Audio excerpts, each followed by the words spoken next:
the Everything But Politics podcast. All right, we are live. Everything But Politics, episode 113 with Frank the Tank. Frank, welcome to the show, my man. Hey, how's it going? We're doing well. Oh, We're yeah. doing well. Welcome. It's great. It's great to finally have you on the show. It's kind of a crazy time right now in sports. Unfortunately, your Mets and that whole thing just ended not too long ago, but football season, is pretty in the thick of things. I'm curious. You're in New York area. What's the consensus with Jets fans, right? We grew up near Chicago, so we kind of get that. That the Jets are an absolute, utter, total disaster organization.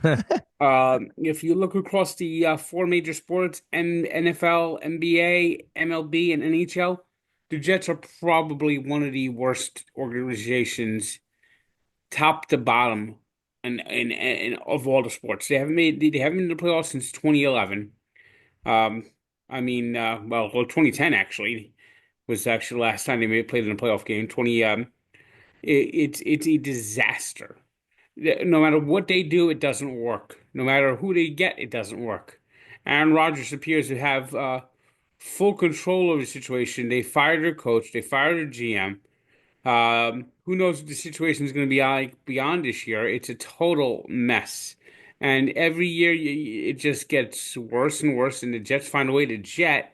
They lose the most ridiculous games ever.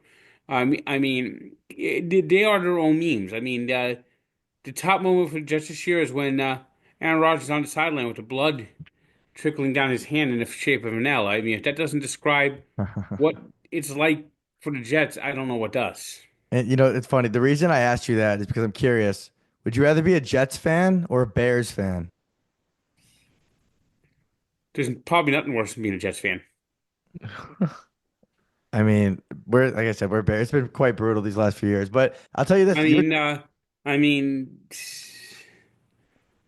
the Bears are run like a mom and pop organization in a small town in the middle of Iowa. I agree. With all these Caskies running everything, yes, get correct. fresh blood in there. Yeah, no doubt. And I think your Dolphins are going to make a run here in the second half. You don't seem to think so. As long as Chris Greer is still fired, I don't care.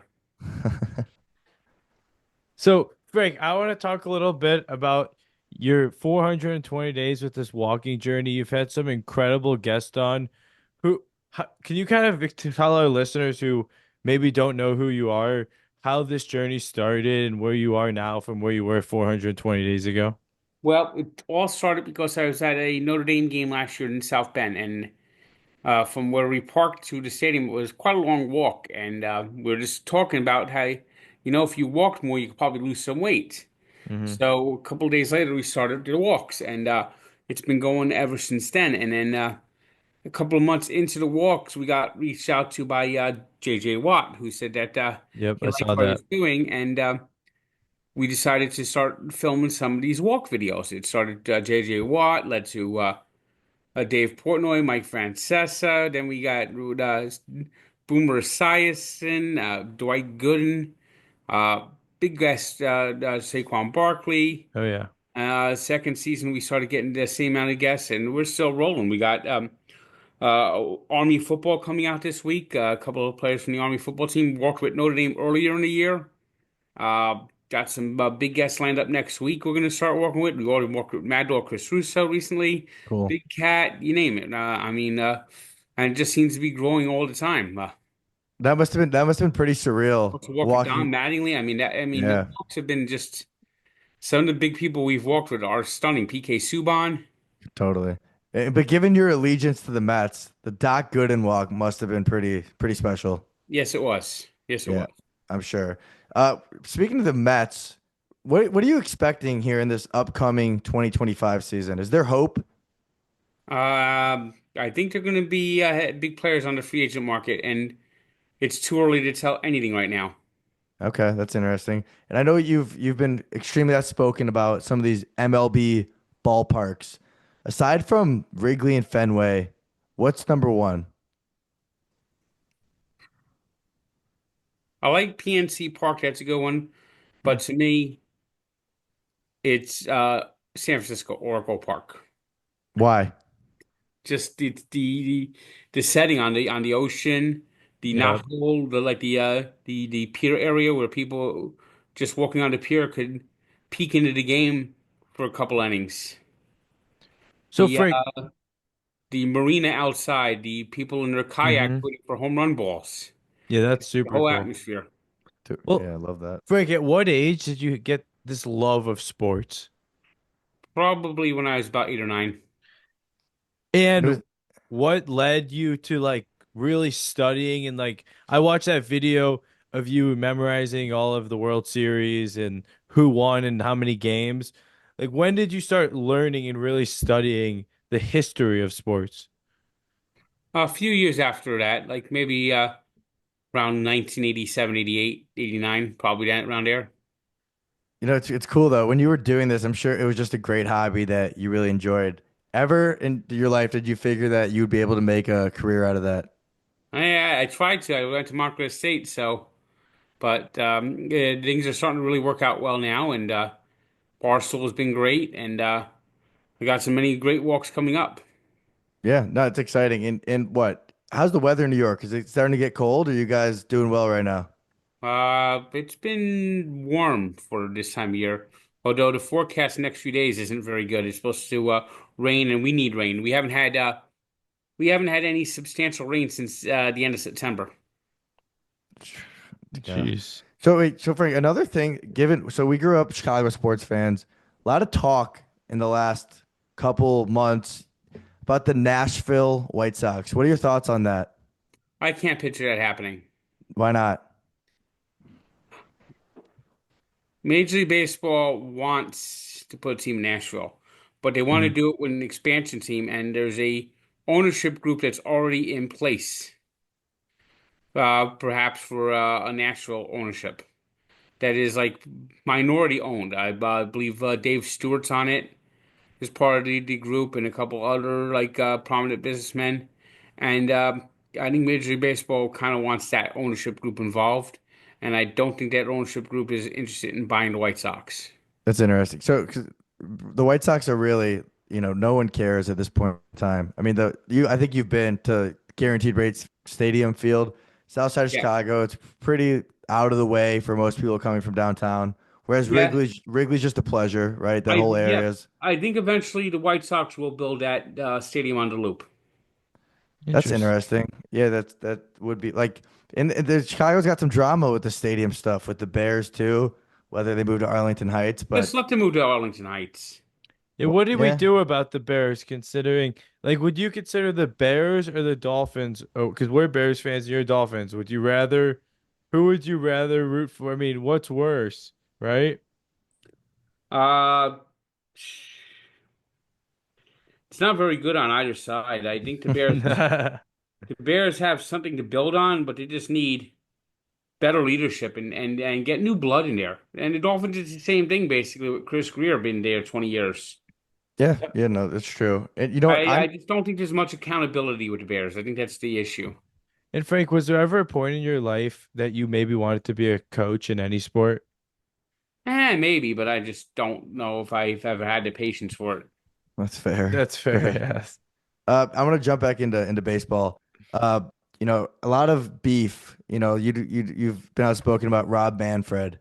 If you could have a sit down with Rob Manfred 101, what are some topics that you'd be sure to bring up? Why don't you want to sell these players? Are you afraid that selling the players more would make your contracts more expensive? I mean, aren't they expensive enough anyway? Why do we have a tough time selling the game? Why do you want to change the game so much? Why can't you come up with a better partnership with you and the players? I mean, things like that I would like to know. Well, if And uh you if you and were and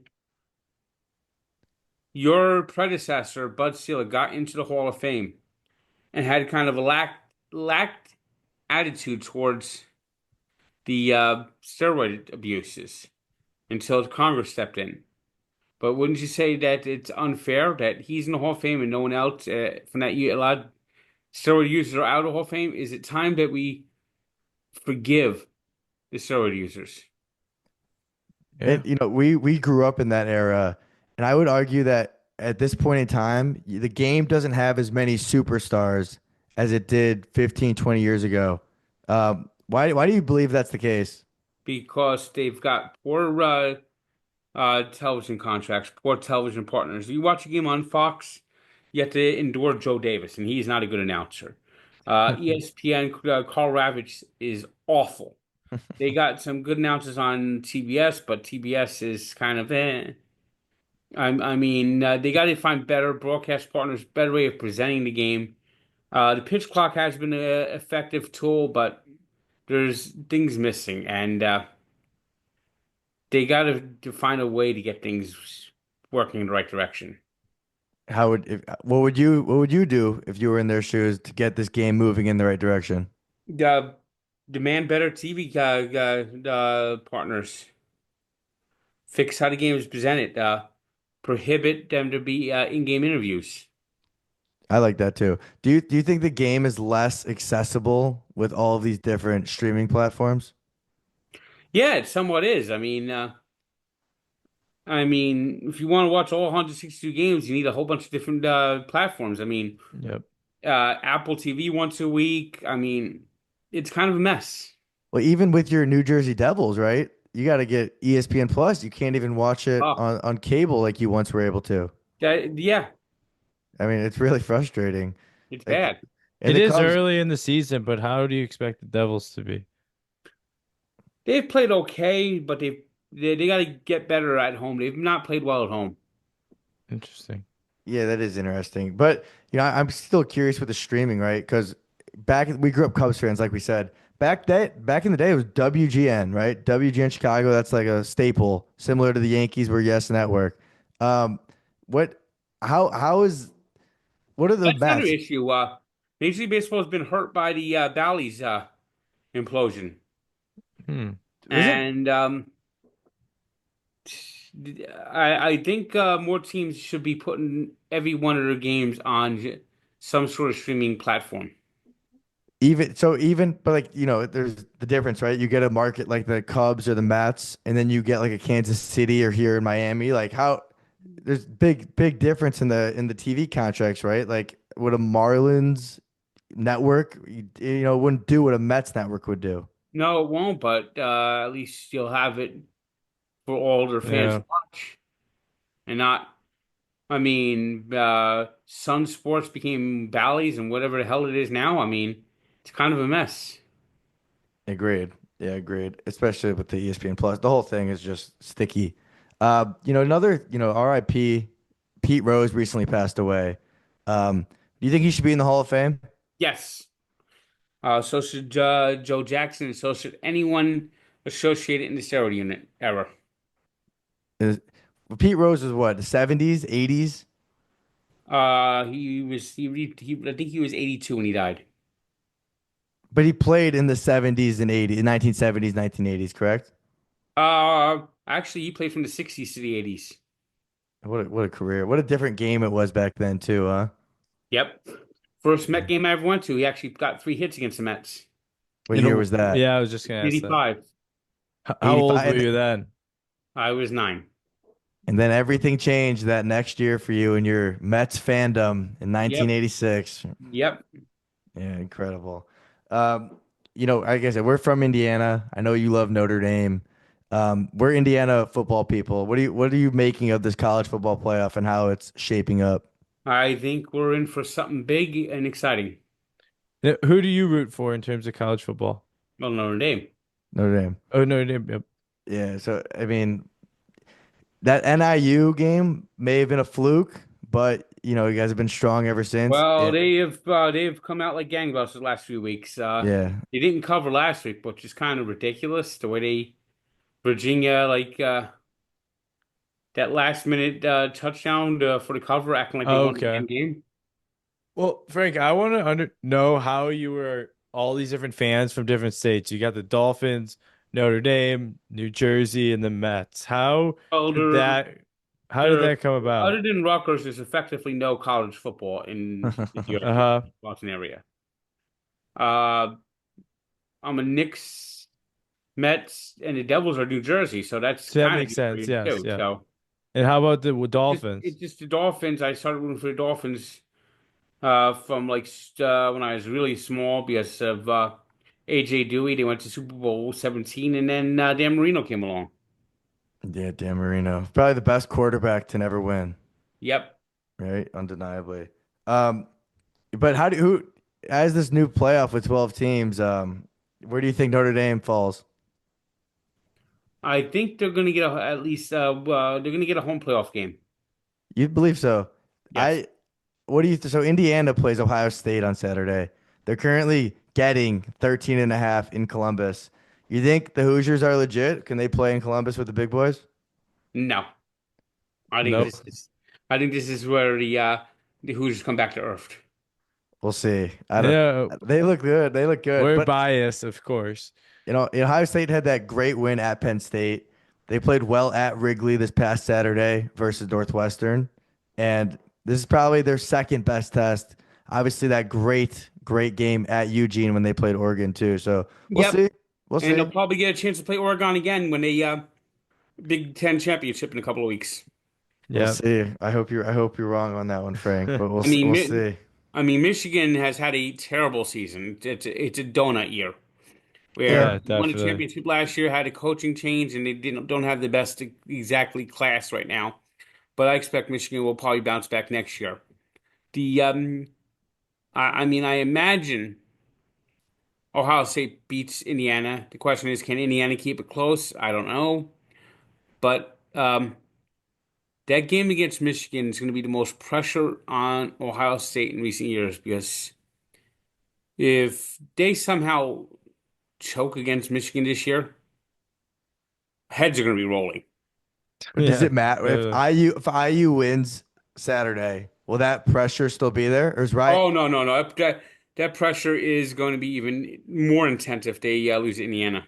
Because I then they could be but out if, of the playoffs but if with they two lose straight to Indiana losses. at home, you can make the argument that Ryan Day is already on his way out, regardless of what happens in that Michigan game. Yeah, I don't know about that.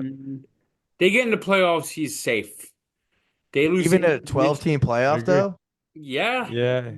they're the He was what? SEC and the Big Ten are going to get each about 3 or 4 teams. and then you got like a Boise State or like an SMU sneaking in there at like 11, 12. Probably not. Maybe Colorado. Maybe Um, Colorado. I think there's only going to be one team that comes from the Big 12 and only one team comes from the ACC. You'll probably see a group of 12 like Boise State get in, and Notre Dame, if they finish 11-1, will get in. And then it's going to be 3 or 4 teams from the Big Ten and 3 or 4 teams from the SEC. You have Oregon, IU, Penn State, Ohio State, SEC, Alabama, Tennessee, Georgia, and Ole Miss. Yeah. That's 8. Notre Dame, Boise Nice. State. That's 10. Who are we at? 2 more. Who else gets in? ACC champ So Notre Dame, though, I already included Notre Dame. and the Big 12 champ.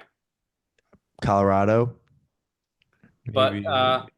I think either LSU, either SEC or the Big Ten will not get 4. So you'll see a group of 5 team get in, like Boise State. Oh, we're forgetting Texas. We're forgetting Texas. And then Texas is in, right? Yeah, They look really probably. good. They look Yep. really good. And then Miami, ACC.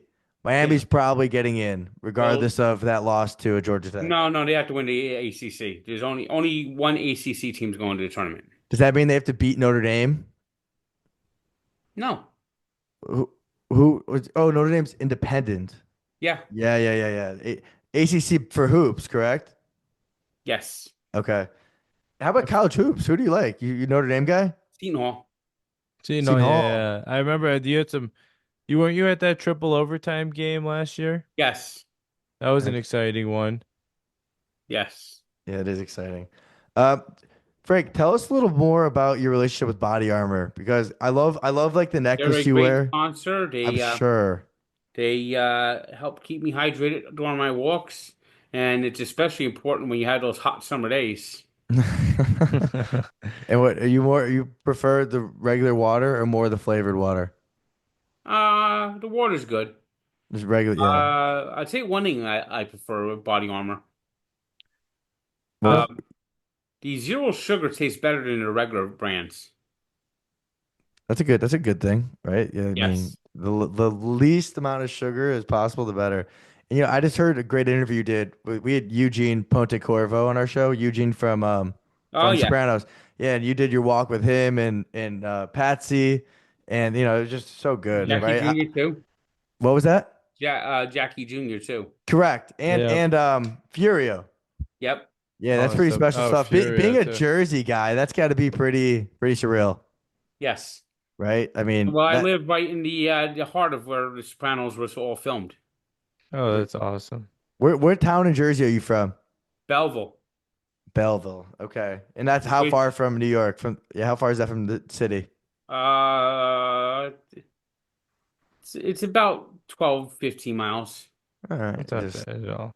hopefully that New Jersey transit gets you there a little quicker moving forward, huh? And if you ever watch The Sopranos, Belleville is actually mentioned as the town where Uncle Junior lives. Oh, Oh, that's that's funny. hilarious. Yeah, I watched that show. You guys talked about it in your walk. I watched that show for the first time during COVID, like 2020 locked up. That's what I watched Sopranos for the first time. So, well, I'm 24, so that wasn't, I was a kid when that thing was coming out, but Yep. yeah, pretty special. Frank, this is you and I have been in contact for a while. It's Yep. absolutely great to make this happen. We appreciate you. We appreciate your time and hopping on our show, man. It's All And been right. Frank, Yep. Maybe we could do it again sometime. yeah, definitely, Frank, before we let you go, we're ending the 2024 season. 2025 is about to start up. What are some personal goals you have, and then some business goals you're working on 2025? Just continue to Yeah, grow and take it to the moon. absolutely. Look nice. at this guy. And where could people find you on all social media platforms? What's the Well, you best can find place? me on Twitter at NJTank99 and Instagram NJTank1975. Awesome. Frank the Tank, appreciate you, man. Thanks a All lot. right. See you guys around.